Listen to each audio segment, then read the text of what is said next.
Hello, everyone. On August 3rd, 1260, the armies of the Mongols and the Mamluk Sultanate clashed near the village of Ain Jalut in what is today northern Israel, in a battle that would mark a turning point in Islamic history. The opposing commanders were two of the most brilliant military minds of their age, Hulagu Khan for the Mongols and Baybars al-Buchi for the Mamluks. Both men would go down in history as legendary warriors, and their tactics and strategies continue to be studied by military academies even today.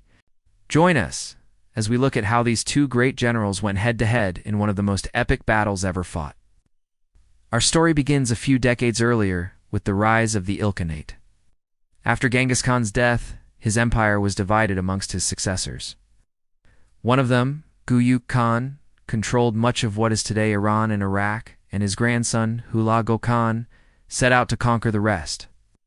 Along the way, he built a massive army, arguably the largest ever assembled up to that date, comprising elite Mongol cavalry, but also conscripts from the many different peoples under his rule, including many Turkish and Central Asian slave soldiers known as the Mamluks. By 1258, he had conquered most of the Middle East, including the great cities of Baghdad and Damascus, sacking the former and making it a byword for destruction and brutality across the Islamic world. Only the Ayyubid dynasty in Egypt and the Zengids in northern Syria were able to resist him. But while he crushed the latter, he was unable to dislodge the Ayyubids from their remaining strongholds. Instead, he made peace with them in 1260 and headed north to finish off the last of his enemies in Anatolia. But first, he needed to secure his supply lines and ensure that no one would interfere with his campaign. To do this, he ordered his general, the aforementioned Buri, to lead an army of 10,000 elite troops to take the city of Gaza, which had been in the hands of the Crusader Kingdom of Jerusalem since 1187, but was now occupied by the Ayyubids. Bodi marched south along the Mediterranean coast, winning several engagements against the small Crusader garrisons stationed there. But when he arrived outside the city, he found it strongly defended by the Mamluk Sultanate, an Egyptian dynasty of slave soldiers who had risen to power in the late 13th century. They were led by their vizier Baybars al-Buchi, one of the most brilliant military commanders in history. Baybars had inherited a kingdom in decline, plagued by internal strife and external threats. But through a combination of military skill, political acumen, and good fortune, he had managed to restore order and security to Egypt and Syria.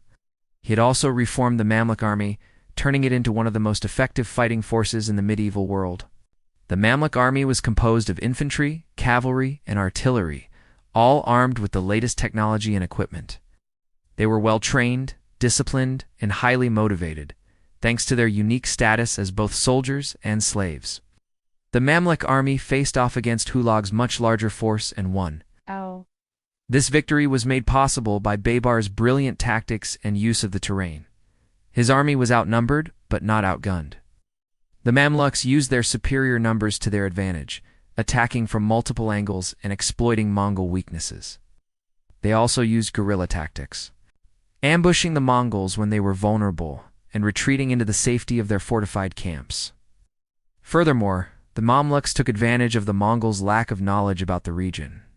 They lured the Mongols into traps, such as the Battle of the River Kishon, where the Mamluks pretended to be fleeing and then turned around and defeated the Mongols, who had become overconfident and overextended. Additionally, the Mamluks benefited from Mongol underestimation. The Mongols had never faced a force like the Mamluks before and did not know what to expect. They thought the Mamluks were disorganized and undisciplined, and they were surprised by their military effectiveness. With the Mongol supply lines now cut off, Hulagu was forced to abandon his campaign in Anatolia and return to the Middle East. He left the siege of Gaza and marched north to confront Baybars. But the two great generals would never meet in battle. Hulagu was on his way to Ain Jalut. He received a message from the Abbasid Caliph, al-Mustasim, asking for his help against a rebellion in Baghdad. So he changed course and headed there instead. In the meantime, Baybars continued his advance northwards. The two armies met in the middle at the village of Ain Jalut, near the city of Nazareth. The date was August 3rd, 1260. The Mongol army was huge, numbering around 40,000 men. It was composed of the flower of Hulag's forces, the elite cavalrymen, who had followed him on his campaigns across the Middle East. They were joined by a few thousand infantry. mostly from among the subjugated peoples of the region, as well as some artillery. The Mamluk army was much smaller, around 11,000 strong, but they were more than just cannon fodder. They were a professional standing army, well-trained and equipped, and led by some of the most brilliant generals in history. The Mongol plan of battle was simple. They would send out their cavalry to harass the Mamluk flanks and rear, then send in their infantry to crush them in the center. The Mamluks were outnumbered and outgunned, but they had one thing the Mongols did not: experience. The Mamluks had been fighting the Mongols for years, and they knew their strengths and weaknesses. They also knew the terrain, and they used it to their advantage. The Mamluks let the Mongols come to them, setting up an ambush in the hills near the village of Ain Jalut. When the Mongols arrived, the Mamluks attacked. The Mamluk cavalry charged into the Mongol center, smashing through their infantry and sending them fleeing in all directions. Meanwhile, the Mamluk archers rained arrows down on the Mongol flanks, preventing them from coming to the aid of their comrades. The Mongols were routed and fled the field in panic. The Mamluk infantry pursued them, slaughtering all who stood in their way. The Mongol cavalry, seeing their comrades being massacred, broke and ran, pursued by the Mamluk horsemen. The Mongols lost around 20,000 men, killed or captured. The Mamluks lost only a few hundred. So why does the Battle of Ain Jalut matter? Why should you care about this obscure battle between two ancient armies? Because it was a turning point in Islamic history. It marked the end of Mongol expansion into the Middle East and the beginning of Muslim resistance to the infidel out west. It was a battle between two of the most powerful and feared armies in the medieval world. A clash of civilizations that could have changed the course of history. The Mongols were known for their brutality and ruthlessness, their ability to ride across the Eurasian steppe, to conquer vast empires and to smash any army that stood in their way. They were led by a warrior king, Hulagu Khan, who was determined to conquer the Middle East and destroy the Muslim powers that stood in his way. But they were defeated by a force that they had never before seen and underestimated: the Mamluk Sultanate of Egypt. The Mamluks were a small but elite army of slave soldiers who had risen to power in the late 13th century. They were led by one of the most brilliant generals in history, Baybars al-Buchi, who had managed to turn a declining dynasty into a regional power. They were disciplined, well-trained, and highly motivated, and they knew the terrain and used it to their advantage.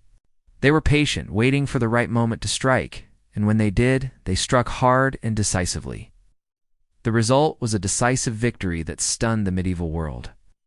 It was a battle that has been studied by military leaders ever since, a testament to the skill and strategy of the Mamluk army. After the battle, the Mongols never again invaded the Middle East. They were pushed back beyond the borders of Persia, where they remained for centuries. As for the Mamluks, they went on to conquer Syria and Palestine, establishing a new dynasty in Cairo. They became the dominant power in the Middle East and North Africa for the next 2 centuries. They repelled further Mongol invasions, defeated the Crusaders, and established a golden age of culture and prosperity in Egypt. The Battle of Ain Jalut was a turning point in history, a clash of civilizations that ended in an unlikely victory. It was a victory that changed the course of the Middle East and the world. It is a story that deserves to be remembered. I hope you enjoyed this episode, with a special thanks to our supporters whose names you can see on screen right now. To support the channel and have your name added to this list, go to our support page. Don't forget to subscribe to our channel to get more content like this. Thanks for watching.